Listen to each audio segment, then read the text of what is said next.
Assalamualaikum warahmatullahi wabarakatuh. Alhamdulillah, summa salatu wassalamu ala rasulillah, wala hawla wala quwata illa billah, wa ba'd. Anak-anakku yang dirahmati Allah subhanahu wa ta'ala, Alhamdulillah, kita pada hari ini masih Allah berikan nikmat sehat, nikmat iman, serta nikmat hidayah dari Allah subhanahu wa ta'ala. Kemudian sholawat teriring salam semoga tetap terlimpahkan pada junjungan Nabi kita Nabi Allah Muhammad Sallallahu Alaihi Wasallam.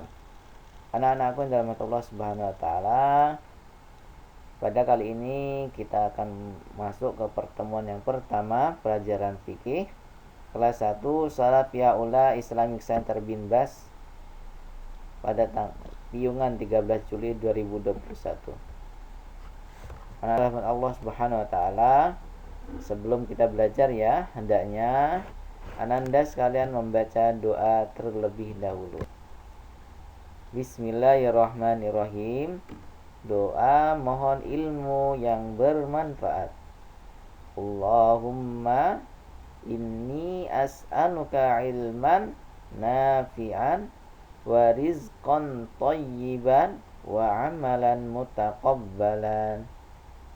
Ya Allah, sesungguhnya aku mohon kepadamu ilmu yang berguna atau yang bermanfaat. Kemudian, ya Allah, aku mohon kepadamu rizki yang baik dan amalan yang baik dan diterima. Hadis riwayat Imam Majah. Ya, inilah doa yang salah satu Ananda sekalian baca sebelum belajar, atau di setiap doa anak-anak sekalian.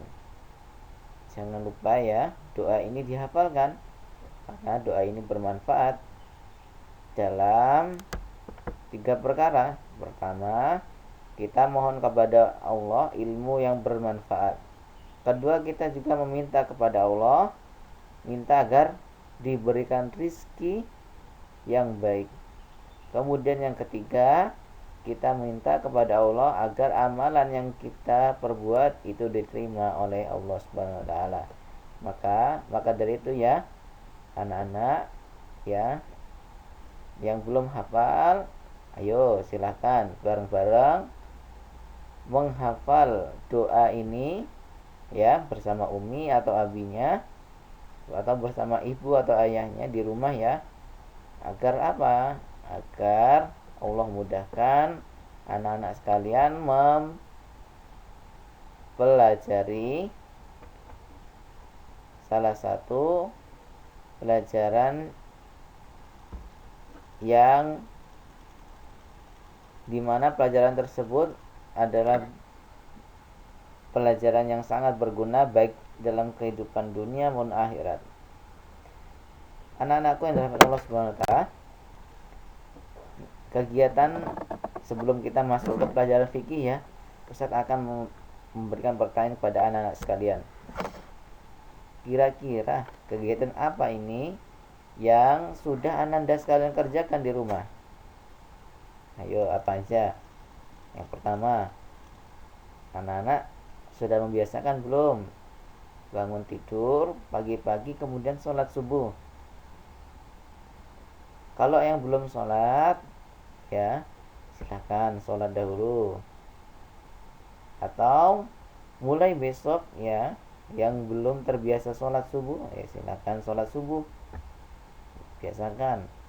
Kemudian yang kedua, sudah belum baca Al-Quran? Kalau belum, silahkan baca Al-Quran. Yang ketiga, sudah belum Ananda sekalian zikir pagi ya, zikir pagi. Ini salah satu amalan yang mungkin ada di antara kalian telah mengerjakannya. Atau anak-anak di rumah sudah belajar membantu orang tua. Apa saja itu? Contoh seperti anak-anak sekalian membersihkan tempat tidurnya. Ayo, siapa yang yang setelah bangun tidur kemudian membersihkan tempat tidurnya. Kalau ada yang seperti itu berarti masya Allah, tabarakallah, ya, itu berarti dia sudah mempunyai sifat birrul walidain, ya, berbuat baik kepada orang tua. Atau membuat orang tua yang lain seperti mencuci piring. Nah, anak-anak kalau setelah selesai makan, piringnya dicuci sendiri, biarin umi dan abinya tidak kecapean untuk mencuci bekas piring yang anak-anak sekalian pakai atau gunakan. Atau membantu orang tua seperti menyapu lantai rumah, baik itu lantai dalam rumah atau halaman depan rumah, apapun itu yang penting disapu. Atau ada lagi anak-anak yang sudah bisa belajar memasak, masya Allah, ya. Kalau sudah ada yang seperti itu, barakallahu fikum, mudah-mudahan Allah berikan kalian keberkahan. Nah, ini salah satu pertanyaan yang Ustadz berikan kepada anak-anak sekalian, ya. Apa kegiatan pagi yang telah kalian kerjakan selama ini, ya, terutama di hari ini, ya, apa yang sudah kalian lakukan. Kemudian anak-anakku rahmat Allah SWT, pelajaran fikih hari ini adalah kita akan masuk ke dalam bab toharoh. Pasti anak-anak akan bingung. Anak-anak pasti akan memberikan pertanyaan kepada Ustadz Iqbal, toharoh itu apa ya Ustadz Iqbal? Nah, ini Ustadz jelaskan. Toharoh itu secara bahasa itu berarti bersih dari kotoran najis, ya. Adapun secara istilah syar'i, ya, atau secara istilah, ya, ini menghilangkan hadas dan hilangnya najis. Menghilangkan hadas kecil maupun besar, ya. Seperti apa itu hadas kecil? Seperti ananda sekalian setelah berwudu kemudian tiba-tiba kentut. Nah, ini termasuk hadas kecil. Harus apa kalau kentut? Saat kalian setelah berwudu kemudian sholat tiba-tiba kentut, maka ananda sekalian hendaknya mengulangi wudunya kemudian baru sholat kembali, ya. Hadas kecil seperti kentut, kencing, buang air besar. Nah, ini ya. Adapun hadas besar itu adalah hadas yang apabila telah terjadi kepada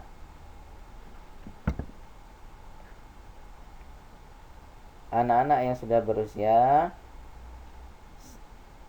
lebih dari 8 tahun atau 10 tahun, yang dimana mereka telah mengalami yang namanya mimpi basah atau junub, ya. Seperti itu anak-anakku rahmatullah SWT. Atau menghilangkan najis. Apa ya najis, seperti apa ya yang dimaksud, ya. Contoh, kalau ada kotoran manusia kemudian, ya, ananda sekalian injak, atau terkena nih, pakaiannya terkena atau bekas tidurnya terkena, ya, tempat sholatnya terkena najis tersebut, maka hendaknya tempat itu dibersihkan, ya. Kalau pakaian kita terkena kencing atau kotoran, hendaknya dibersihkan dahulu baru bisa digunakan untuk sholat, ya. Seperti itu anak-anakku rahmat Allah SWT. Toharoh itu dibagi menjadi dua. Yang pertama, membersihkan diri dari hadas, baik itu hadas kecil maupun hadas besar. Nah, tadi setelah menjelaskan, ya. Jadi yang dimaksud dengan toharoh itu adalah ananda sekalian membersihkan diri dari hadas kecil maupun hadas besar. Yang kedua, membersihkan dari najis. Jadi Ananda sekalian berusaha semaksimal mungkin membersihkan diri dari najis ya. Ya, begitu kotoran air kencing atau buang air besar. Seperti contoh biasanya ya, anak-anak sekalian, kebiasaan ketika buang air kecil atau kencing itu bekasnya tidak disiram dengan air, maka nanti celananya akan terkena bekas kencingnya, maka celana tersebut tidak sah untuk digunakan untuk sholat. Atau celananya terkena kotoran bekas buang air besar. Nah, hendaknya kalau seperti itu celananya harus dicuci dahulu atau diganti dengan yang sudah bersih, baru boleh mengerjakan sholat. Anak-anakku rahmatullah SWT, kenapa pentingnya kita untuk bersuci dahulu atau bertoharoh sebelum mengerjakan sholat atau membaca Al-Quran? Karena hadis dari Rasulullah SAW, wa qala Rasulullah sallallahu alaihi wasallam, la tuqbalu salatu ahadikum idza ahdatha hatta yatawaddoa. Tidak akan diterima salat seseorang yang berhadas sehingga dia berwudu terlebih dahulu. Nih, kalau anak-anak sekalian mau salat ya, hendaknya dimulai dengan berwudu dahulu baru salat ya. Dibiasakan seperti itu, jangan dibalik. Mau sholat malah tidak wudu, ini sholatnya tidak diterima oleh Allah Subhanahu wa ta'ala. Hati-hati ya nak. Kemudian yang aku harus berwudu saat apa nih ya, anak-anak sekalian, itu aku harus berwudu saat apa? Saat mengerjakan sholat ya. Jadi anak-anak kalau mau sholat itu harus berwudu terlebih dahulu. Yang kedua, gambar yang kedua, aku harus berwudu saat aku sedang membaca Al-Quran, atau aku harus berwudu, gambar yang ketiga, saat aku sedang belajar. Yang ketiga, yang keempat, aku harus berwudu saat aku sedang berdoa kepada Allah Subhanahu wa ta'ala. Nah, itu tadi ya. Maka mungkin cukup dari itu ya, dari Ustadz. Untuk tugas hari ini adalah anak soleh menonton video pembelajaran fikih.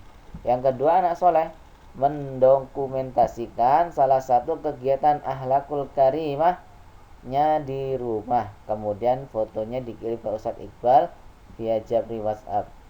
Oke, barakallahu fikum.